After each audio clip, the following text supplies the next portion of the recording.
Bonjour à tous, aujourd'hui un petit tips and tricks en rapport avec le nouveau bouton du SL3. Ce n'est plus un interrupteur qu'on vient actionner, c'est un bouton poussoir qui est sur le derrière avec un design très sympa, avec une petite LED autour, lumineuse. Et donc ce bouton aujourd'hui travaille différemment d'un interrupteur, c'est-à-dire qu'on appuie longtemps dessus 3 secondes pour le mettre en route, 2-3 secondes, à ce moment-là, il est mis en route. Automatiquement, si vous avez mis une économie d'utilisation dans le menu, eh bien, il va s'éteindre tout seul au bout d'un moment. Il sera réactivable en appuyant un tout petit coup sec sur le bouton ou alors sur le déclencheur comme d'habitude. Et vous pouvez aussi, si vous voulez, l'éteindre rapidement en appuyant dessus, mais là, il n'est pas complètement éteint, il est en veille.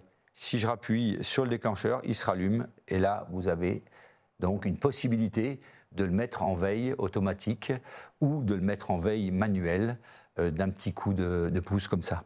Et puis, vous avez la petite LED autour qui vous indique l'état de fonctionnement, c'est-à-dire que quand vous venez brancher l'appareil en direct pour pouvoir recharger la batterie sur une power bank ou sur toute autre chose, sur un relais secteur, eh bien, automatiquement, vous avez au-dessus, ici, quand vous allez l'éteindre, une petite LED qui s'indique et qui vient vous montrer que l'appareil est en train de charger.